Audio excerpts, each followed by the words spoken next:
A bola ela rola e não tem ponta. Não tem ponta, não tem ponta, não tem ponta, não. A roda ela rola e não tem ponta.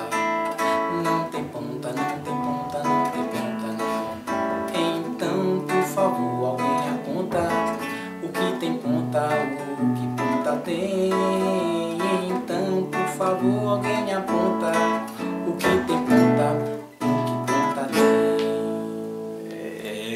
Começamos super bem. Oi, tudo bem? Eu sou Raulino Júnior e você está assistindo ao Sem Edição, conteúdo audiovisual do blog Desde Que Eu Entendo por Gente. E a gente começou hoje com música aqui de Sid Clay Dalmo Teixeira Caldas, com quem eu converso hoje, Sid Clay Caldas, que é engenheiro civil, licenciado em matemática e em pedagogia, mestre em educação pela UFBA e doutorando também em educação pela UFBA, né? Desde 7 de março de 2016, Sid Clay mantém no YouTube o canal Eu Canto Matemática com Sid Clay Caldas, né? Que é um canal que tem ali canções cujas letras, né, tratam de ideias e enunciados matemáticos, né? Sid Clay no canal já tem mais de 1.400 inscritos, com 209.614 visualizações. E ele está tanto no YouTube quanto no Face, Eu Canto Matemática com Sid Clay Caldas, no Twitter, Canto Matemática, e no Instagram, Eu Canto Matemática. E se você quiser entrar em contato, ainda tem o e-mail, eucantomatemática@gmail.com. Seja bem-vindo aqui, Sid Clay. Muito obrigado por ter aceitado o convite. Obrigado, eu também que agradeço muito a sua presença. Muito tempo a gente querendo gravar essa entrevista, né, Sid Clay? E eu enrolando, a agenda conturbada. Até parece que já é famoso. É muita coisa na vida que eu sei, ainda mais você que é um educador inventivo, né? E que é compositor também. A gente está falando aqui do canal que tem canções. E eu queria saber de você, Sid Clay, como nasceu essa ideia e em que consiste o Eu Canto Matemática? Bom, tem uma historinha longa, mas a gente vai tentar resumir. Eu já compunha, né, algumas canções com meu irmão, canções diversas, né? Pagodão, música romântica, seresta, MPB, axé, basicamente muito axé, né, que é a influência que eu tinha, né, na minha adolescência. Sim. Então a gente passeia por vários gêneros, né? Então tínhamos muitas composições. E então no ano 2000 eu lembro muito bem que eu não tinha transporte para ir para a universidade, estava fazendo engenharia civil, e minha mãe não tinha transporte, naquele dia não tinha vale, não tinha dinheiro nenhum. E aí eu digo, deixa eu tentar fazer alguma coisa. Aí me bateu a ideia de compor canções com conteúdos matemáticos. E aí me programei, iniciei em 2 meses, eu fiz quase 40 canções, né? Então inicialmente foi nesse contexto, né? Então eu juntei útil ao agradável, porque eu já lecionava como estagiário, né? Matemática e física no estado, né? Então eu juntei essas duas coisas. Mas ficou, aí o pensamento antigamente era, quem sabe gravar um CD, um para cada ano do ensino fundamental, né? Do 6º ao 9º ano atualmente, mas isso nunca vingou. A gente procurou algumas produtoras e os interesses, os acordos não eram interessantes, então deixou na gaveta. Uhum. E aí com o YouTube, né, o advento do YouTube, veio a intenção de repente divulgar, né, e a gente poder dialogar, porque de nada adianta a gente produzir algo, ter algo e achar que é só nosso, né? Sim. Como diz um grande músico e formado em letras, José Miguel Snick, ele diz que as canções só são canções quando não são mais nossas. Então eu penso também assim. Ah, bacana. Então o projeto nasceu com o intuito de levar esses conteúdos de matemática de uma forma mais lúdica, mas ali é uma isca, né? Para os estudantes e um recurso pedagógico para os professores. Explique isso aí. Sim, eu sempre tenho a preocupação de frisar muito isso, né?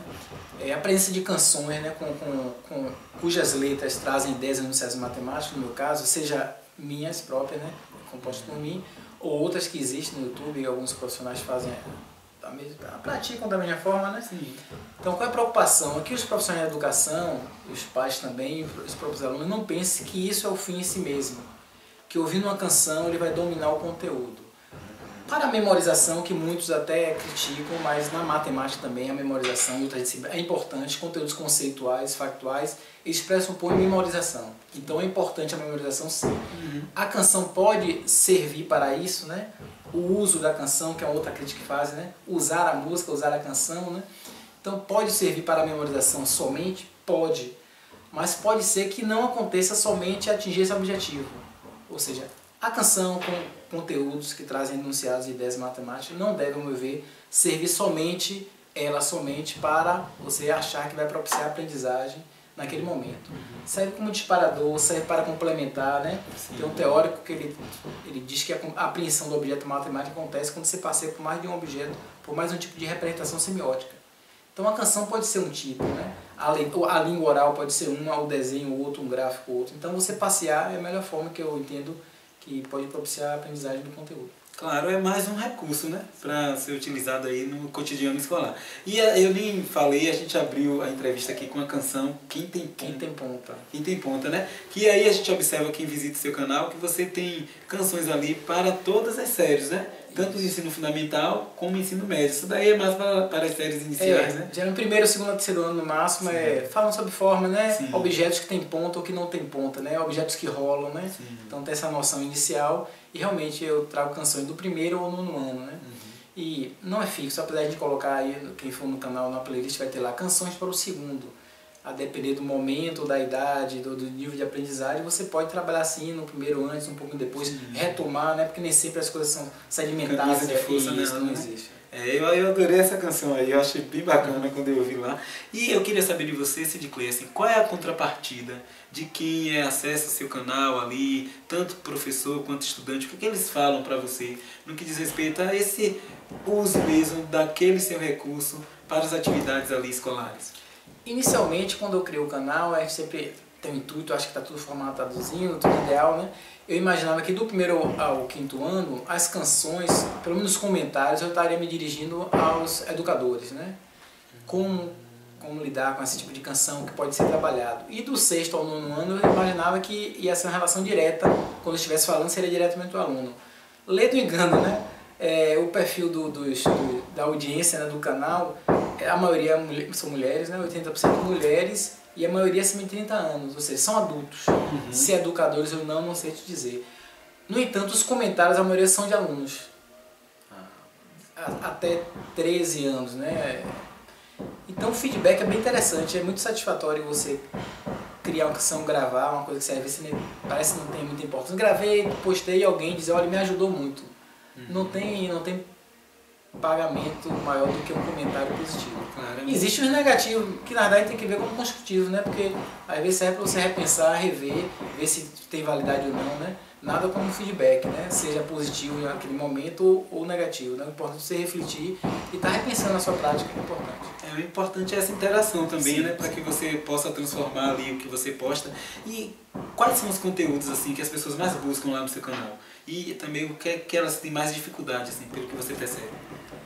Alguns relatos dizem, olha, poxa, isso aqui eu não estava entendendo em sala de aula, e aqui eu consegui. O que é que tem dado muita audiência, né? Fração, sistema monetário, por que pareça, né? Parece uma coisa mais do presente no cotidiano, fração, polígonos também, né? Esses três é que tem chamado bastante atenção. Apesar que sempre tem comentários de um ou do outro, mas esse é o que chama a atenção. Tem até alguns pedidos, né? Olha, grave esse conteúdo. Aí eu digo, olha, tá tudo planejado, né? Porque nem sempre a gente tem condições de gravar naquele momento. Então a gente dá esse feedback, fica contente e tem a preocupação de, poxa, que às vezes a gente faz uma ordem de gravação. Eu imaginava que sempre ia fazer, eu vou gravar um do primeiro, depois do segundo, na sequência. Isso se perdeu um pouco, né? Às vezes tem uma canção que tá mais batida, digamos. Pô, essa aqui eu já gravei, eu tenho um domínio dela, então eu vou gravar, né?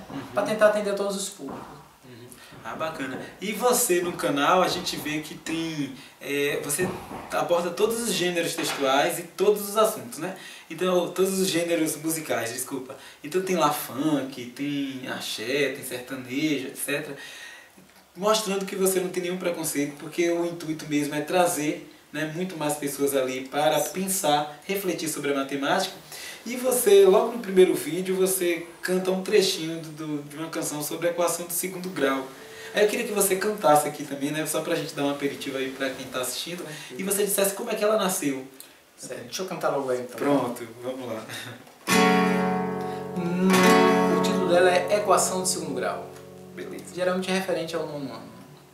Não há nada mal na equação do segundo grau. Não há nada mal na equação do segundo grau. É só usar o processo de Bhaskara.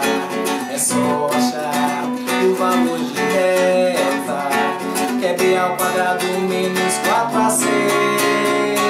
Se delta for um número positivo, suas raízes reais desiguais. Se delta for um número negativo, meu amigo, não haverá raízes reais, jamais, não há nada mal na equação do segundo grau, não há nada mal. Beleza, velho. Como você falou, a busca pela diversidade de gêneros, primeiro por simpatizar também e gostar.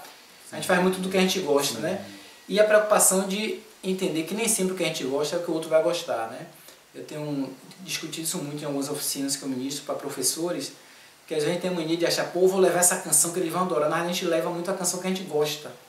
E a gente tem que ter consciência, tipo assim, o que você gosta tem suas explicações sociais e biológicas, das influências que a gente teve, mas procura entender até que ponto eu posso aliar o que eu gosto com o que o aluno gosta, né? Então eu tento passear para ver se eu tento agradar, né? Tipo assim, pode ser que tenha um conteúdo que ele não gosta, mas esteja no gênero musical que ele simpatiza, né? Pode ser que até que ele goste do conteúdo, mas o gênero ele diz, não, isso aqui eu não vou ouvir, a rocha não. Então tem preconceitos e aí a gente tem que entender e tentar uma diversidade maior. Eu tenho essa preocupação. Essa estratégia eu acho perfeita, assim. Além de músicas próprias, né, que você coloca lá no canal, você também coloca paródias. Tem mais de 30 paródias lá, né, de artistas nacionais e internacionais também, né? Sim, você sim. pega algumas coisas, né? E aí tem uma paródia lá da música daquela Jojo Todinho, né? Que trata de produto cartesiano. Aí eu queria que também você já desse aí uma palhinha pra gente ouvir. Quanto às paródias, eu chamo a paródia de uma canção suja. Por que suja? Porque a gente pega um suporte melódico que já existe, né? E trabalha a letra. Se você me perguntar, acho que a maioria das canções que eu fiz paródia, eu não sei cantar elas originais. Que a gente absorve, domina e depois faz a paródia e o suporte linguístico a gente deixa de lado, né? Então o objetivo também é chamar a atenção, porque como é um suporte melódico que já é conhecido, então atrai mais atenção. Por exemplo, Trembala tem mais de 40 mil visualizações, né? Então isso é interessante, a gente fica muito contente porque dá audiência, né? Mas além da audiência é interessante que o que a gente esteja dizendo tenha validade. Né? Sim. A de Jô Todinho, vou lembrar todas, eu que eu lembro. Que giro foi esse? Que giro foi esse do par ordenado? Que giro foi esse? Que giro foi esse do par ordenado? Troca, o sinal da precisa vai trocar. Sai de um lado de onde fica, vai trocar. O sinal da precisa vai trocar. Sai de um lado de onde fica. Pode ser ordenada, pode ser obscissa, pode ser ordenada se for os dois na origem gira. Por aí vai. Eu gosto mais dessa letra. Algum artista assim, já entrou em contato com você para falar, eu gostei dessa paródia que você fez na minha música? Não, ainda não. A gente tem essa expectativa, né? A gente sempre acha que pode dialogar, né? Inclusive, minha última paródia eu fiz de Gil Moraes. Gil Moraes, exato, né? Até no Instagram, a gente, por exemplo, os comentários no Instagram até curte, faz um comentário breve, mas não diretamente um profissional da música cuja paródia, né, eu tenha feito. Ainda não. Ainda não, né? Você tem feito também alguns cursos, algumas palestras, né? Sim. Para tratar claro, da sua formação, mas também para levar essa ideia para outras pessoas. Como é que essas pessoas recebem isso, assim, quando você vai lá e dialoga com elas? Pós-graduação em pedagogia, em 2013, eu passei a participar de vários eventos, né? Principalmente em educação e mais especificamente em educação matemática. Eu sinto uma leve diferença nos dois públicos, né? Os licenciados de matemática, apesar de sempre terem pessoas que elas simpatizam e acham interessante essa nova linha, principalmente os estudantes mais novos, né? Tem pouca resistência, mas tem um olhar assim um pouco com o pé atrás. O que é isso? Matemática com canção, né? E eu aproveito para diferenciar, né? Porque a gente fala, na cultura brasileira, a gente tem mania de falar música e canção como sendo a mesma coisa, né? E a nossa cultura não é musical, a europeia né? A música tem teoria musical. No nosso caso é canção, então, basicamente, sem querer definir o que é música, mas o que seria canção, né? Aí eu tomo suporte de Luiz Tati, que é um teórico da canção, e diz que a canção é o entrelace íntimo entre letra e melodia. Então a canção é o que a gente chama de música, mas que tem uma letra, né? Basicamente isso. Então o público, geralmente o licenciado em matemática, nos encontros nacionais de educação matemática, no Baiano, que eu participo também, então tem um pouco de pé atrás, a interação é um pouco menor. Já quando eu vou para o campo onde tem pedagogos, tem educadores que não são específicos de matemática, a aceitação é maior. E a gente fica se questionando, é pela formação pedagógica e um domínio um pouco maior da didática, de uma forma geral, ou é também pela dificuldade da formação da maioria dos pedagogos? Eu também sou pedagogo, e apesar de minha formação ter sido razoável, a gente percebe que a maioria dos colegas na época, e também a pesquisa do mestrado mostrou isso, tem dificuldades na formação básica em matemática. Então eu acredito, pelo menos a pesquisa mostrou, que é uma tentativa de ao mesmo tempo aprender e poder ensinar, né? Então eu digo que o pedagogo, a pesquisa mostrou isso, o pedagogo ele tem esse desafio de ainda aprender matemática e ensinar. Claro que mesmo licenciado em matemática, ele também aprende a cada dia, eu também aprendo. Tem canções que eu faço e depois eu digo, peraí, isso que eu estou dizendo aqui não tem fundamento. Então matematicamente isso aqui parece estar errado. Às vezes eu até provoco, mas conscientemente. Vou dizer isso aqui, mas no momento que tiver um diálogo, por isso que é importante o diálogo, feedback, todo momento você está cantando, discutir isso aqui é verdade, não é. Porque às vezes só quem escutar de longe não interagir vai dizer, não, isso aqui não é verdade, não, quem disse que é. Tem uma canção mesmo que eu falo que deitado, olhando para o teto, eu vejo um retângulo reto. E alguém pode dizer, peraí, o meu quarto, o formato dele, a projeção dele não é retangular. É irregular, é um quadrado, ou é um círculo. Então, para você questionar, pô, esse professor está errado, às vezes pode achar que quem criou a canção errou conceitualmente, às vezes não é, né? Sim, às vezes é uma estratégia mesmo para chamar a atenção, né? Sim. E você trouxe aí uma coisa que eu tinha lembrado de perguntar e não perguntei ainda, não tratei na verdade, porque além de você colocar lá as paródias e as suas canções, aprendi agora, você também faz comentários, e isso é super bacana, né? Porque você não só mostra, mas você assim vem comentando a forma como o estudante pode estudar e como o professor pode utilizar aquele recurso ali em sala de aula. Então é bacana que a gente registre isso, né? Foi bom você tocar nesse assunto, porque minha preocupação inicialmente no canal, hoje eu estou mudando um pouco, até pelas atividades, né? O tempo a gente não tem condições de fazer como a gente gostaria.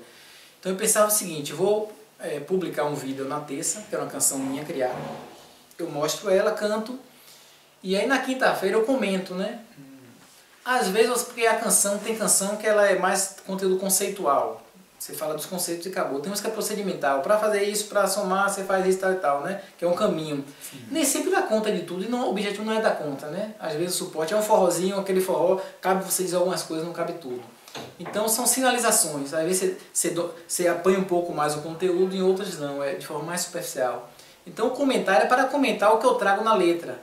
Nem sempre eu vou dominar o conteúdo, tratar de todo o conteúdo. Basicamente eu me restringo, às vezes eu avanço um pouquinho mais, tiro uma dúvida, faço um comentário, mas o objetivo é esse. Então comento para o aluno que está aprendendo, uma pessoa que está aprendendo, e faço um comentário também, principalmente de 1º ao 5º ano, como o educador pode utilizar, né, aquela música também.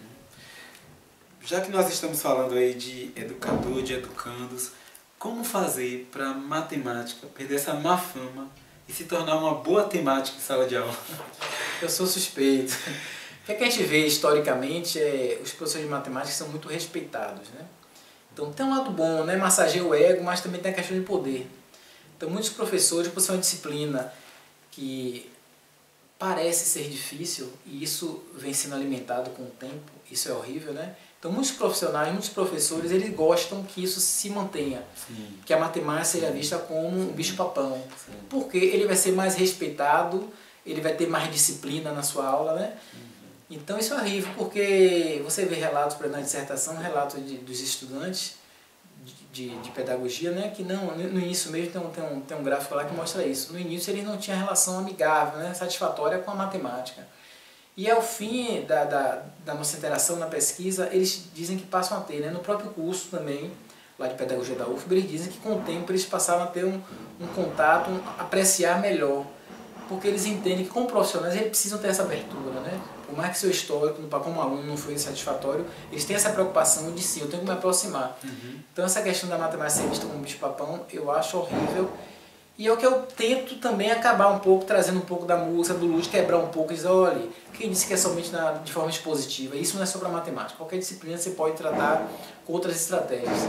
Mas é um desafio, porque você cantar e trazer um suporte artístico, a arte ainda é vista muito com oba-oba, como algo menor, e tem gente que ainda entende a ludicidade de uma forma muito precária.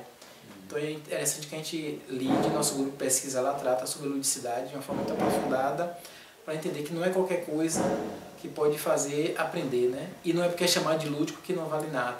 Então tem os preconceitos orais viesados, mas que a gente vai tentando lutar e explicando que a gente tem uma oportunidade como essa daqui.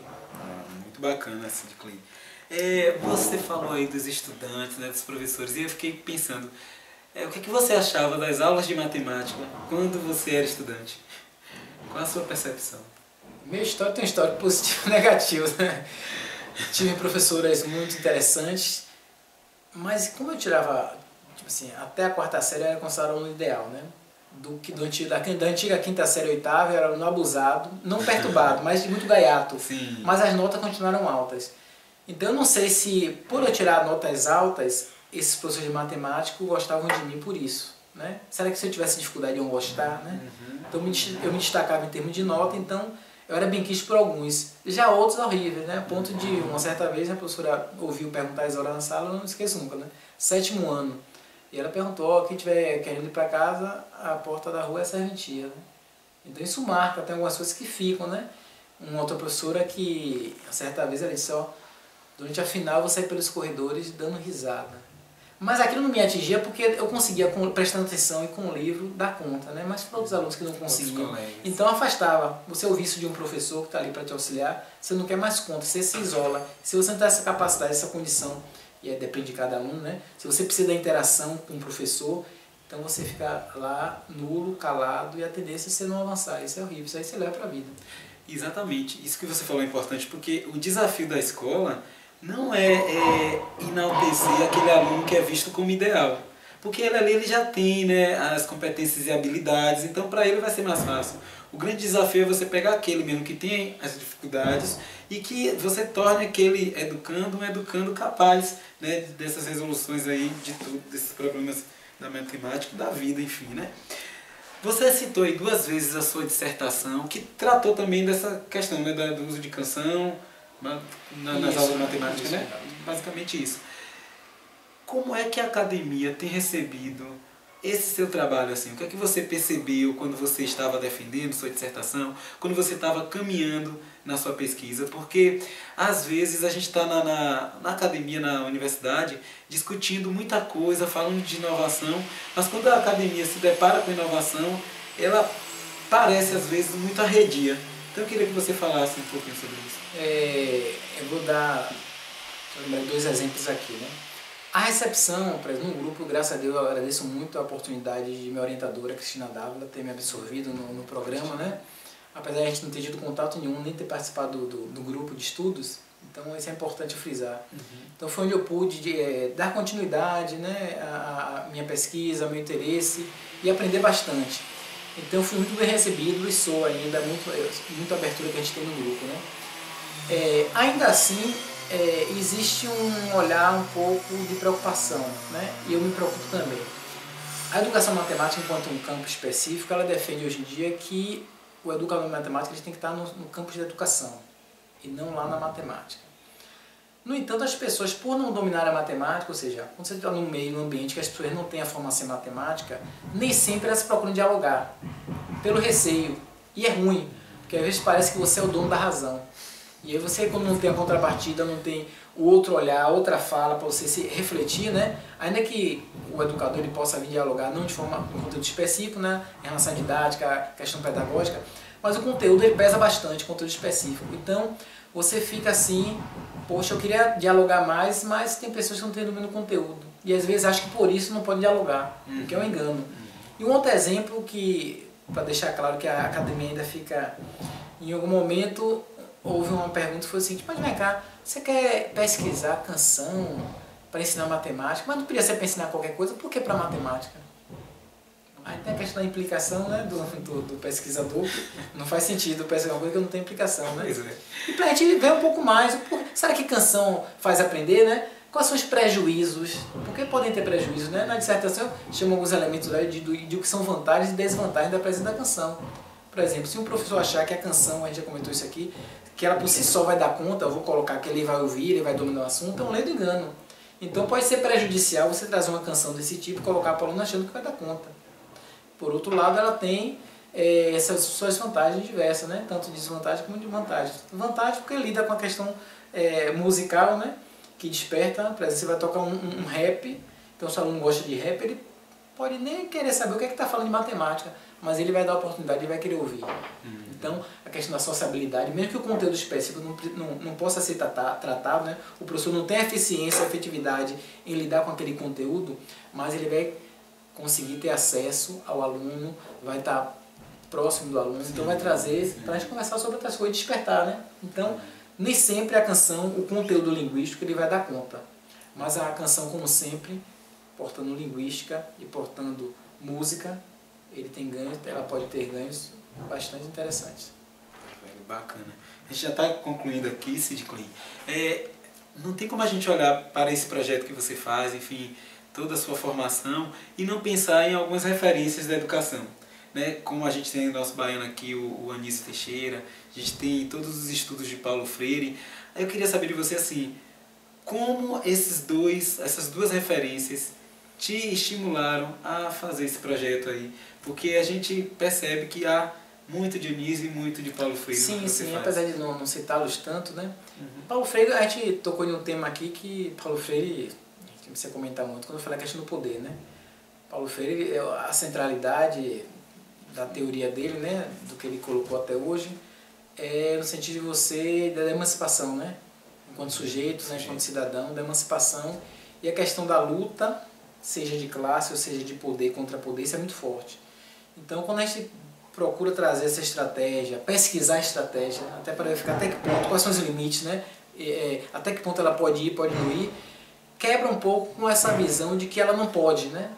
Então ela está aqui, eu estou contando, então tem gente se interessando, então ela já está podendo, então o poder dela já existe, está posto, né? Sim. A gente está analisando quais são os limites, onde é que a gente pode, então isso quebra um pouco com aquela questão de se achar que para ensinar matemática é somente daquela forma prepotente, em que somente a lista de exercício vai dar conta. É necessário? É sim. O chamado paradigma do exercício. Cabe. Agora cabe outros paradigmas. Então Paulo Freire está presente nessa postura de tentar quebrar este poder autoritário que muitos professores de matemática ainda têm. Em relação ao Anísio, a formação integrada do sujeito, né? E a centralidade no aluno. Então quando eu digo que não adianta eu cantar essa canção e me achar o tal, pô, adorei essa canção, pô, vou botar no YouTube.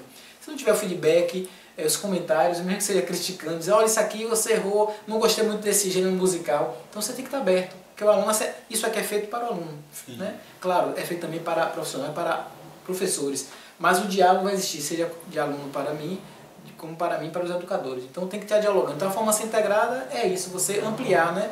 Seja em matemática, seja uma expressão que eu utilize, mesmo com a licença poética da canção, né? Mas eu posso ter um equívoco em termos de língua portuguesa e um aluno, olha, esse conteúdo matemático eu não estou dominando, mas você errou aqui. Então, essa formação integrada que a gente tem que estar dando atenção. E essa é a riqueza, né, velho, da educação, né? A gente, assim, vai para aprender também, né? Isso, com certeza. Ninguém é o detentor do conhecimento. Sid Clay, eu quero te agradecer. Muito obrigado, velho. Assim, eu queria há muito tempo essa entrevista e eu acho que valeu muito a pena porque aprendi muito com você. Acho muito importante o que você faz. E eu vou pedir para quem está assistindo, procure o canal de Sid Clay. Eu canto matemática com Sid Clay Caldas, né? Tá no YouTube, no Facebook, no Twitter, no Instagram. Quero te agradecer muito mesmo. Muito obrigado. Você que está assistindo, eu também agradeço. E até uma próxima entrevista sem edição. Mas antes eu vou pedir para Sid Clay terminar tocando alguma coisa, né? Já que a gente começou tocando. Para ver se a gente para com essas zoadas. Estão fazendo uma reforma aqui em cima, né? Exatamente, é sem edição mesmo. Raulino, eu te agradeço, peço desculpas por a gente estar adiando a correria da vida, né? Mas é muito satisfatório poder estar com você também, mesmo que a gente estivesse gravando, a gente dialogando, isso é enriquecedor para mim. E a gente podendo também estar levando isso aí para quatro cantos, né? Onde puder, quem quiser ouvir, quem quiser dialogar, a gente está aberto e a gente agradece muito. Então eu vou apresentar uma aqui que talvez seja a canção que eu mais toco, que tenha tocado até hoje. Ah, é? Pronto, você toca aí, eu vou lá, porque eu vou desligar a câmera. Tranquilo, então eu vou aqui cantar Ângulos. Quero te dizer, preste atenção, ângulo é união de duas semi-retas, a origem ela acerta o ponto de junção. A unidade de medida, a mais conhecida, é a principal ponto grau, que tem 60 segundos, e cada segundo 60 segundos, que legal. Now, dar um grau, now, vou dar um grau, vou dar um grau, now. Quero te dizer, preste atenção, ângulo é união. Valeu, galera!